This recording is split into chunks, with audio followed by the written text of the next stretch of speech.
nhasi uno ndinoda kutaura nechinhu chiri very common asi paripo panovambira dambudziko. Ndinoda kutaura ne-effective communication. Effective communication. Ndofunga vazhinji vese ndiri kuona hapana asikazwi chirungu pa. Effective communication ndo musoro wenyaya ndichataura nawo. Munguva idzo mukomana nemusikana vanodana,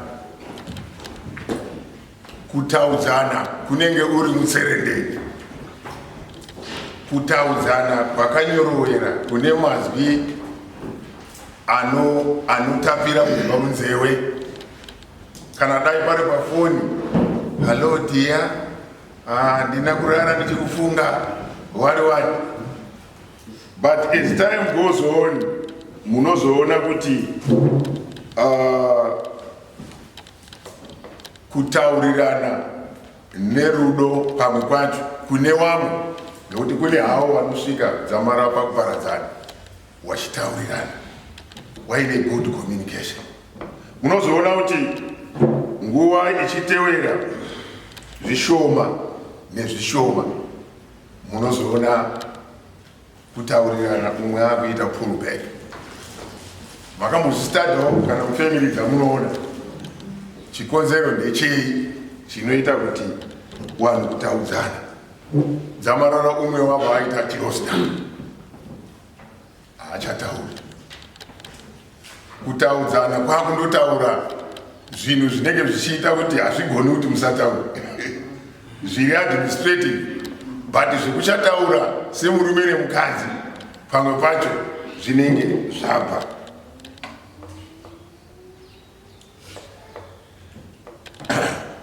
Tikatarisa kazhinji zviroto zvedu zvekunga tichifungidzira kuti kana taroorana ijoyi basi basi, zvinobva zvatanga kupera.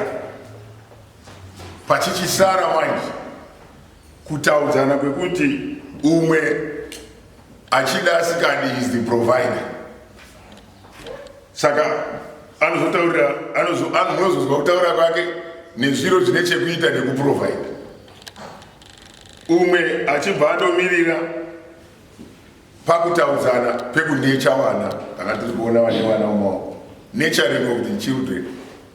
Usadaro ita zvakadai, ndo patava necommunication. Ava vairi muchakatsa kutaudzana zvakudhura, umwe anosara akutaura sekundoti badzi, umwe anondipedza nyota yangu semurume nemukadzi, chero nyota yangu yapera, asi kudanana chaiko hapasisina. Umwe achisara aine kudana kwekuti mai ndiye anobika kundotaudzana nekuti mai ndiye kuki, zvafanana nevanoemploya makuki vaya. Hapasisina chaiko kutaudzana. Chikonzero ndechei chinoita kuti vanhu wazokate communication ndechei? Musanditsege henyu nekunyora ndichakupai mapepa, ndikapresenta presentation yangu ndozokupai mapepa saka musanditsege henyu nekunyora. Chii chinoita kuti vanhu watadze kucommunicate? Chekutanga, panotanga umwe kutya kutaura zviri pamwoyo pake, nekuda kwekuti paakambotaurawo akabhagurwa, akataurwa nehash words dzarubbish, then kuti achizorambe achitaura zviri pakati pemwoyo pake akufunga kuti kana ndikambotaura handigashiriki. So izvozvo zvinotanga kuti umwe atange kureduce communication, nekuti apa akaita open up, akapindurwa nemazwi anorwadza, akagara pamwoyo pake, akaita sehozhwe snail. Handi kana kuti zongororo mukaridenda murinobva raungana adini, kana iri hozhwe inobva yapinda muchidende chero. Saka apa akataurirwa hash word akabva aunyana kubva apinda muchidende chake upenyu hwake haachabudisi the secrets chaizo dziri paari, nekuti anoziva kuti handigashiriki. Kubva ipapo manje kutaudzana kwese kunenge kwakudzokera pekuti handigashiriki. Munosara yenyu kutaura, umwe akutaura newe chete aine pfungwa yekuti handigashiriki. Ende akanga ari mumudhu yekuti handigashiriki, zvinoenda kuti panoramba paine gap yezvinhu zvisiri kusorovhwa nekuti hamusi kutaurirana zvakanaka. Communication yaita breakdown. Panosara paine zvinhu zvisikasorovhiki zvemumasure. Ende zvadaro kuti kutaudzana kwakushoma, zvinowedzera manje kushatirwa, zvinowedzera mamundu ayo munozonzwa kana vari vana mai vedu vechechi avo vanonyefera kunga vari kunamata maningi, Mwari moba siri wedu handi kuimbaba, wakabumbira mukati memwoyo. Saka zvinovamba zvichiwedzera kushatirwa, ende zvinhu zvinobva zvatadza kusorovhika, ende kutaudzana kwobva kwaita kushoma. Chimwe chikonzero chinoita kuti vanhu vatadze kucommunicata, makurire akaita vanhu, makurire atinoita, kuti makakura muri mupateni ipi yecommunication. Kuti baba namai musi kucommunicata, wana vari kutotorawo izvozvo. Wakakura in that environment, pavanozenga wakura manje vanoita zvimwe chete zvaiona. Makambozwa kamwana kadoko kufanika ndaona kamwana kana mbuya mugova kakitaura kuti musateedzewo zvewakadzi, mati zvewakadzi hazviteedzwi. Makambozwa mwana mudiki achitaura kudaro, wotaura kuti mwana uyu achiri kutodhipenda namai anoti zvewakadzi hazviteedzwi. Akazvitora kuti akaona the way yaicommunicata baba namai. Saka mapatani aya tinokura tiri munayo, mamwe acho anokonzeresa kubreka communication.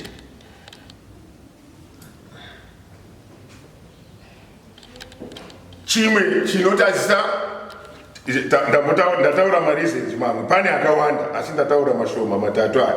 Kuti yekutanga kutya kutaura zviri pamwoyo, nekuti paakambotaurawo umwe akadzorerwa nemazwi aidha ekumushora kana ehasha kana ekuti hazvina basa, saka obva atya. Ndo chekutanga icho ndataura. Chechipiri ndataura kuti izvozvo zvinotadzisa communicating ngezvekuti sezvo ndisina kugashirika izvo ndakataura, kubva ipapo mumwe anobva aramba achinohuka ipapo pekuti kana ndikataura handigashirwi and so on. Zvobuilda enga, zvobuilda kutaudzana kodimuka. Chechitatu, makurire, takakura tiri muenvironment yakaita sei. Sorry, pamwe ndingaofenda vamwe mukatarisa munhu akakurira mukomboni. Sorry, saka ndatanga ndakumbira ruregerero, kuti pakadaro paine akakurira mukomboni angazoti ndiri kutaura iye ayi munoitwa zvechikomboni. Mukazoona kaattitude kacho angaenda kupi akaita zvigaro zvakadini, kandorimo kaelement kechikomboni. So alright, takuenda pasocial condition, zviro zvinoda kudzidza. Munoziva kuti vamwe wenyu magarisana asi hamusati maziva navo, hamuzivanikwa. Tikabvunza kuti unoziva here mukadzi wako, nduma wako unoziva here, vamwe hatizivanikwa. Social condition, mukatarisa wasikana newakomana wanodzidza zvovachazokura vari panguva yepeer group. Tombotanga newasikana. Wasikana munguva yepeer group wanofarira kutamba vari in pairs. Makamozvinotisa wanofarira kutamba vari 2. Iyi shamwari yangu, best friend yangu. Mukutamba vari 2 kazhinji kacho itsika yevasikana inozokura iri munaiwo. Wanotamba kana vachitamba mamhuzi aya vachiumba tuzvidhori kasadza and so on. Asi pane chinokosha chavanoita kana vari in 2s, kutaurirana masecrets. Wanasikana vanotaurirana masecrets. Tinotaurirana masecrets. Izvozvo zvine impact hombe pacommunication. Paanozoroorwa anotarisira kuti zvandaroora ndaane partner yekutaura masecrets naye. Muri kuona? Right. Batereke chapadzokoroora. Mukaendawo kune wakomana. Wakomana wanowanza kuita play in groups. Makamozvinotisa havatambi vari 2-2, wanotamba vari mumagroups. Now kutamba vari mumagroups kune maeffects anozoitika kumashure. Hakusheyiwi secret. Kumagroup hakuna secret. Ndiko kunotamba vachidzikirirana vachiita sei hakuna secret. Pamotamba bhora rechipeshe vachidii, zvinhu zvekugroup hazvina secret.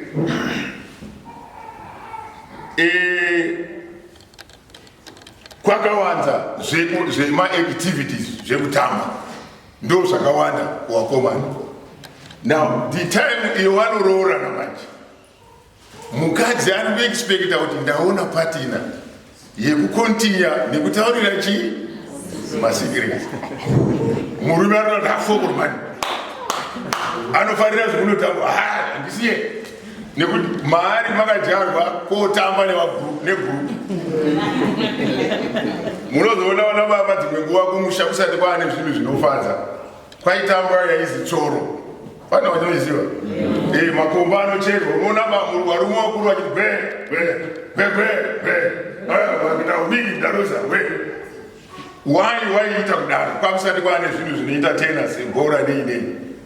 Fanika wakakura nguva dzangu waizoona chirimo chineiti, kunyanya chirimo vanhu vapedza vakohwa vaisa zvinhu zvavo, ichi aidha vanoenda kwavanotamba tsoro kana vanoenda kunomwiwa doro kundari, because murume akajaira zvekugroup. Haana kujaira zvekuva nemunhu yaanotaurira secret achiita adhiya zvakazodai. So mukadzi anobva atanga kukuwara akashaya kutaura naye secret. Izvo kana mamusingazviziva rume anokuwara, ende akuwara anotanga kuita partner manje, neighbor partner. Mozoona kuti nyaya dzedu varume magariro etinoita nometa tichifunga kuti mukadzi akashaya kushaya naye manje, she shares neneighbor. Motozwa kuti zviro zvepamba penyu zvaakuzikanwa neneighbor, nekuti mai ari kushaya kwekutaura naye secret. It's either kana ari mai akazvibata kuti usazotaure zvemumba, panokura wana manje anopedzera shungu dzake kutaura masecrets newana. Wozoona wana wanoshifta kubva kuna baba, because mai paari kupedzera shungu dzake partner yekutaura nayo masecret haina kumunzwisisa, saka she continue sharing newana manje.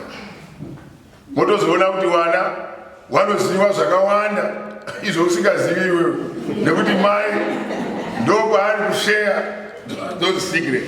So it is very important kuti tizive the nature, social condition yehuman being, kuti takagadzirwa zvakasiyana. Wadzimai they need someone to share my secret. Chakazoita kuti Adam vamwe vanotaura chakazoita kuti Eva aita tene nyoka kushaya kutaura naye baba uri mumunda uri kufamba akachitovhima achidini, Eva washaya kutaura naye, then nyoka comes in and God. Makambozwa dzimwe nguva it's a sad thing kutaura, asi tiri munyaya dzekutaura izvozvo. Makamboti a prominent businessman. Muzobana mota yakanaka chichi. Mozgoti mdzimai aita affairs in the garden board. Aita affairs nemunhu ari a very low. Murume ane good position. The reason why hapana nguva yekuita share the deepest life yekurorana. So ngwarirai hama dzangu. Mudzimai anonyanya kuzwa kufara kana ina zvinhu zvake zvemukati zvaanoda kushare ari kutaura nemurume wake. She feels very comfortable. She feels very comfortable. Mungamupa yenyu zvese, nyama zvese zviripo. But kana musina nguva yekuti anoita share zvinomunetsa, murimeni. So be very careful. Touya pa neyavanoti muchirungu temperament.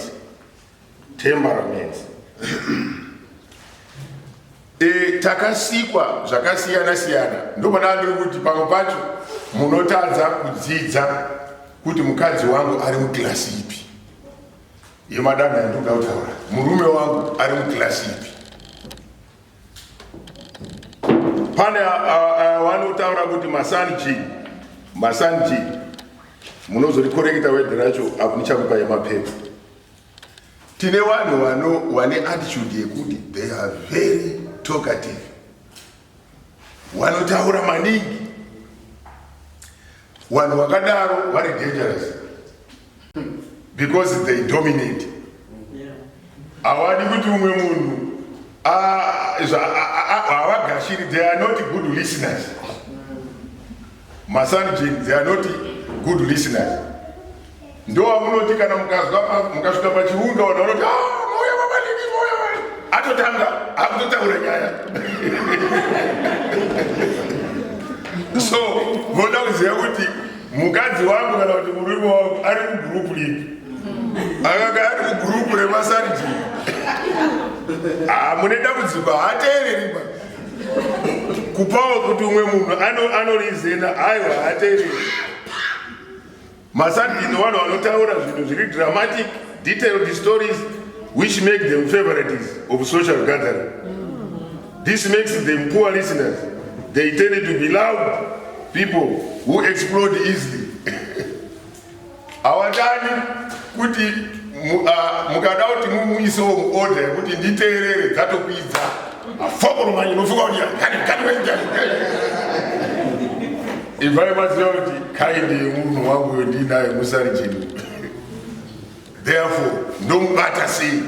Chatiri kutaurira kuti muzive kuti ndomubata sei. Because mukasaziva izvo kune gurupu rinonzi choleric. Vanhu vanotaura zvakapfupika. Havadi kutaura maningi. Ende vanotaura a long story vanoitaura briefly. Ndaenda kubasa akwamburirai. Makambona vanhu vanoti maswera sei kwakwadini masakurirai.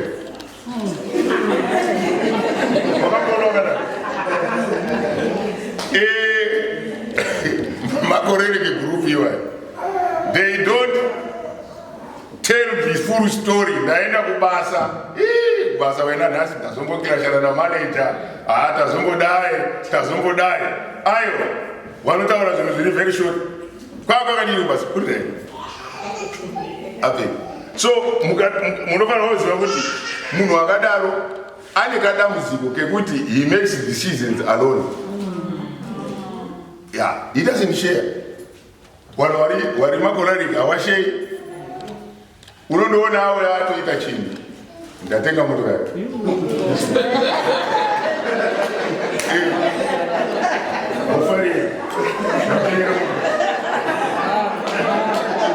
Kana mai anga asikaiti motikari yacho chekuchataura. Mai anorwadziwa kuti manje kuti ataure kuvanhu kuti zvaita murume wangu handizvidiwa nokuti kutengerwa motikari saka mai unonyarara asi muchisherawo zvinhu unoda kunotenga motikari champani chakaipa ndio attitude yema choleriki wari mugrupu yore.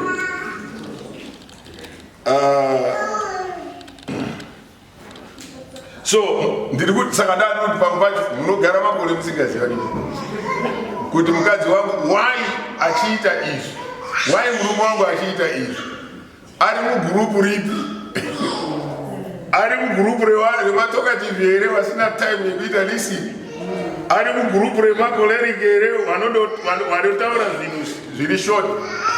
kuZimbabwe taiwana nemurume akaita conference lay leader kwemakore ndofunga wamaona muziva ainzi John Zulera. He was a prominent businessman. Wanoziva John Zulera aitaura mazumaini apedza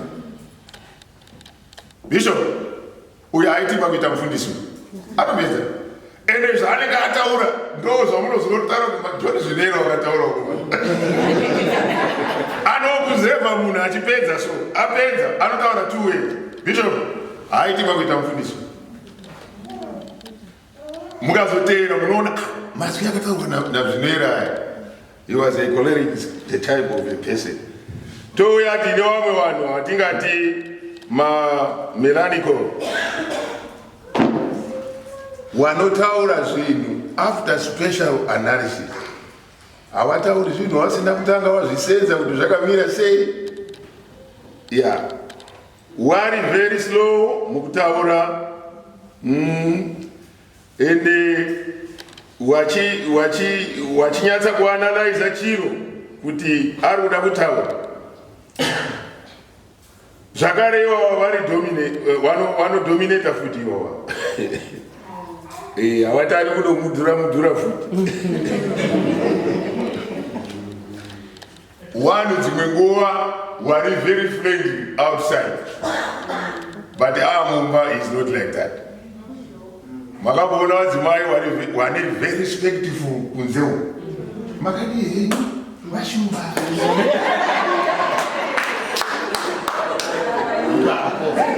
but when he comes back home haana kudaro.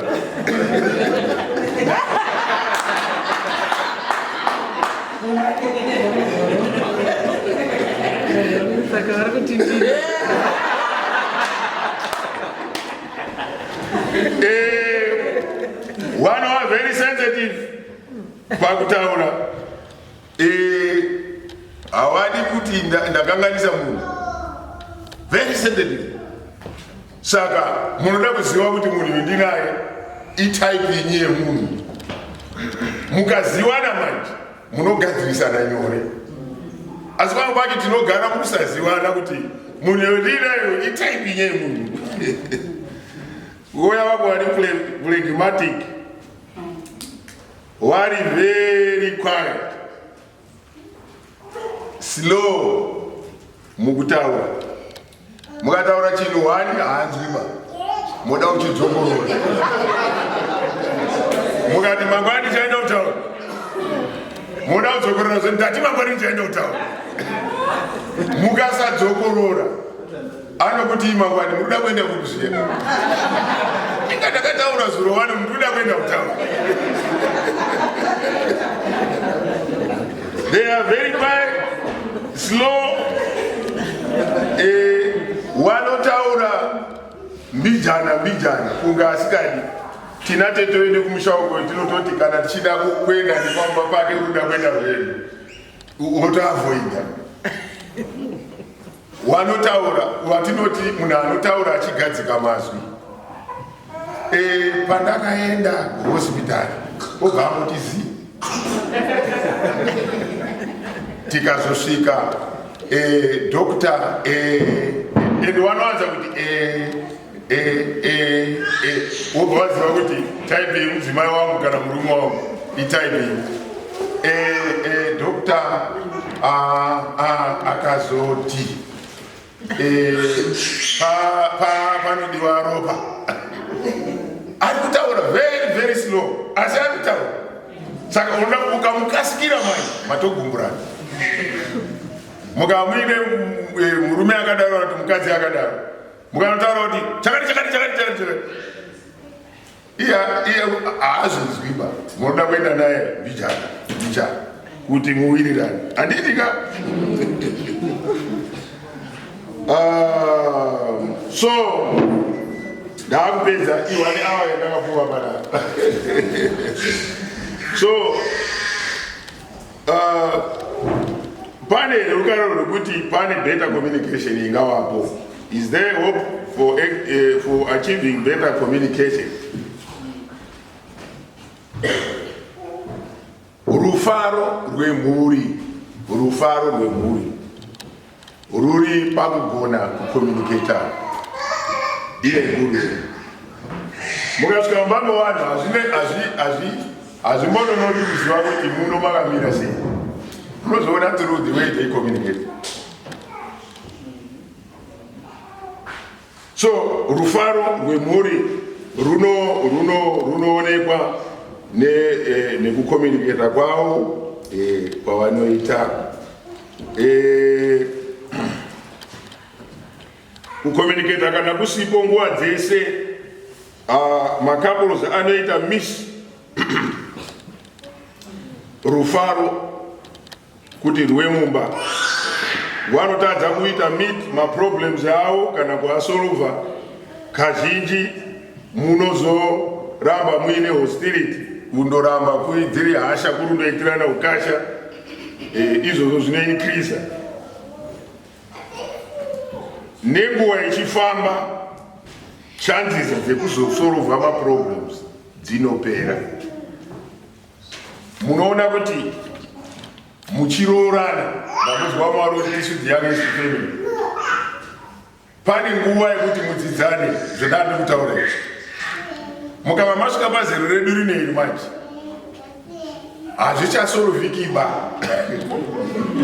zvagodza. Ndo pamunozoona manje uyo akundoti ndakumirira kufa, ndakaseenzera pasina, saka wana namai wenyu chichindozwana naye zvapera. Ende umwe unozotadza umwe zuva tatiripo wiga mupfuri wedu anga akasimba. Munoziva kuti mbuya akufa vanoda kuti asungwe bhande rakerei. Vanhu votibvunza chaivo, mai bhande rababa riri pai? Because communication yakasonga yadini panopaisa baba bhande hapazivi. So kwakuchemanya Timothy iwe bhande rako riri vanhu vakati mai wee. Zvakuratidza kuti baba waitosvika achiisa mabhande paaisa zvichida waitozvigezera bhande iroro. So mukasadzidzana nekusolva zvinhu izvi pamazera zvinosvika pekuti mato hazvichagadziriki. Hostility yakura iri mumhuri, ukasha wakura urimo watogodza, saka hamuchakwanisi kucommunicata. As a result zopa dambudziko. Regai tigumisire nekupawo manzwi andinofunga kuti anomutsidzira communication kuti iwepo. Kundotaurawo mumwe kuti unodiwa, I love you. Mazwi iwayo chete anomutsidzira communication. Kungoti I love you, I love you.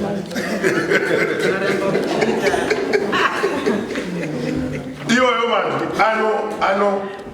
anowedzera communication. Number 2, I appreciate what all you do. I appreciate what you do. Tinotenda nezvauri kuita wena. Izvozvo izvi kana kundotenda kuti tinotenda nekundiberekera vana wena. Izvozvo zvinozarura communication. Kana kuti thank you so much. Kutendawo thank you so much. Kana mudzimai ambobika zvakanaka kwakuti ndiwabika here. Thank you so much. Unoramba uchibika kudai. Mangwana anoramba zvinoopena communication izvozvo.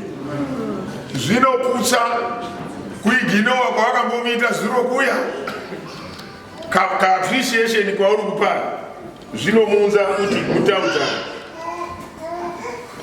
Chimwe chechina ngechekuti chii chaungada chechina ngechekuti unoziva handingararami kana usipo iwe.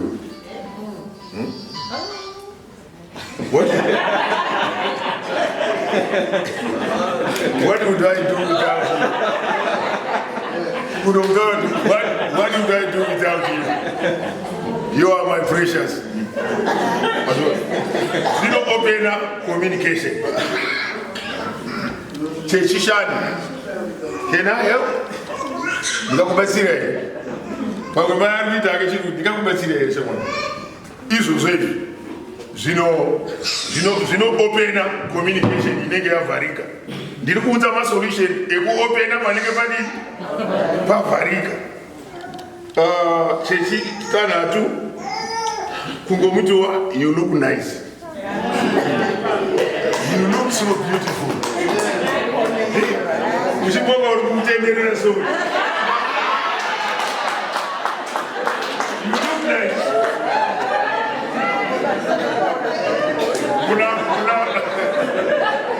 Unazomuvita ejogi muspitu kuti mukazi you look nice. No, like, thank you.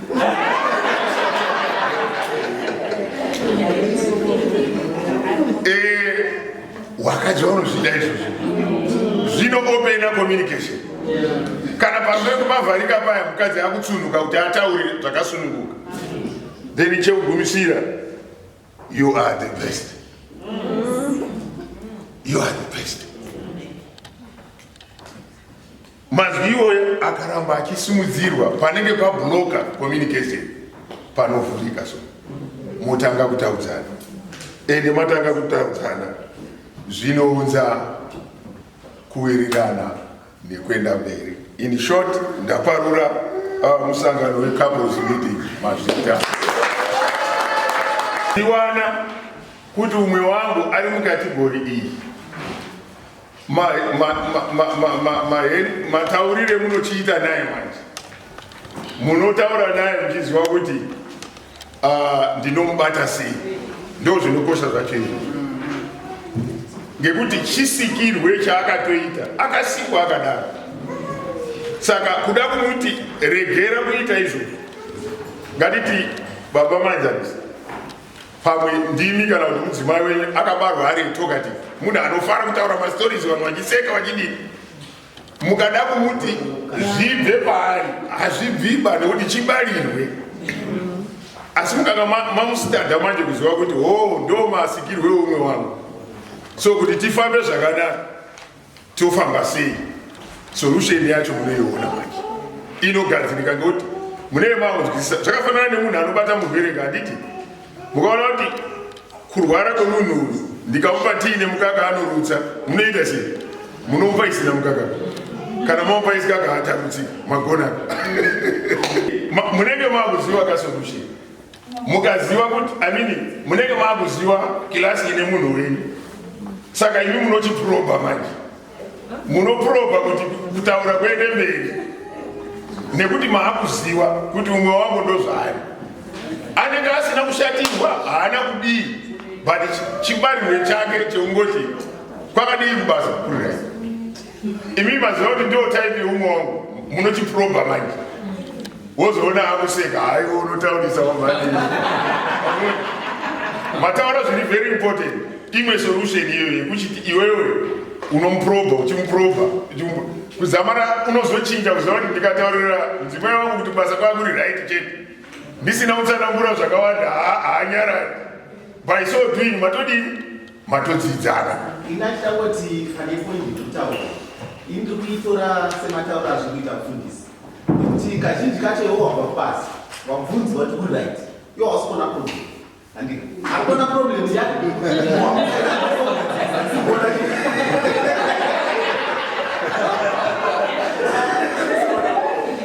Alright, ndingada kuti ndo kukosha kwekuungana tichidzidza uyu. Handi maona kukosha kwacho because wamwe wenyu of course munoerenga yenyu makambozvidzidza asi wamwe ichikoti first time magara marriage for marriage kuona kuti heya tiri mumaglasses nai saka ndo imwe solution yacho ndiyo yemaita iyoyi cheya yekuti unganisa mama asunga kutenga ndakangowedza mufundisi wanenge wabuda pachina akaramba achiprobha mangwana achazoziva kuti munhu wangu uyu anoda kunzwa more from me saka instead yekuti ndipe short answer ndichange ndakuwedzera from what paanenge andizvo mazvita paita era pane rimwe rimwe mubvunzo tine 5 more minutes kana pane ane mubvunzo pastor mazvita ini ndangoda kubvunza kuti ikilasi ipi munhu anotaura mupfungwa ega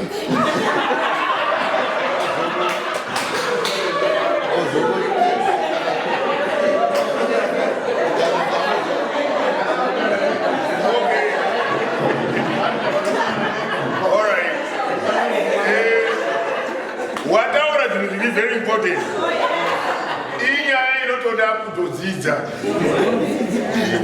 wakaita psychology unodzidza nenyaya iyi mukaona munhu ari kutaura ega there is a lot of unsolved issues rimwe zuva ndiri kufamba ndakasvika parwizi ndakuyambuka kudai ndakatakura bhasikoro rako ndakaona murume anga aripo akadhamba so pedza ndichatima muviri muri kuona ndachakomwa toro asi nyaya yekufa kowana wati haana wekusheya naye saka you are right your story mukaona munhu ari kutaura ega zviri kutaura kuti there is a lot yezvinhu zvisina kuitwa so ndiyo danger manje yekuti communication ikabreaka mumba you end up mumwe ari kutaura ega nekuti ashaya for example tiri kuno kuforeign land mukadzi nemurume mukasapurukura is difficult kumukadzi kuti aende kutaura nemukosi is difficult kumurume kuti aende kutaura nemukosi anotambudzika achimboimba rwego rwekuchechi achimboimba rwego rwekuchechi as time goes on ari kufamba mutaundi kuenda kusendiri kunotenga unomuona aurayo anoita asimuzvizema ari kuita anza zviri kumushupa anotoda mwana zvinotaura kuti ako muri kuita sei saka shuwa mutape munoona vanhu vanokutaura vega ndoda akanga achizobhema manje achizobhema kambanje kaya awe abva akuchitonyatsa kutaura manje nokuti kambanje kanenge kabvisa nyanzi dziya kana achimadoro wakutibhata saka zviri very important kuti mucommunicate every day no matter muna mambara mumba communicate ari ndiye makapuwa naMwari mambara wacho sorry kutaura izwi rakashata pane rimwe mubvunzo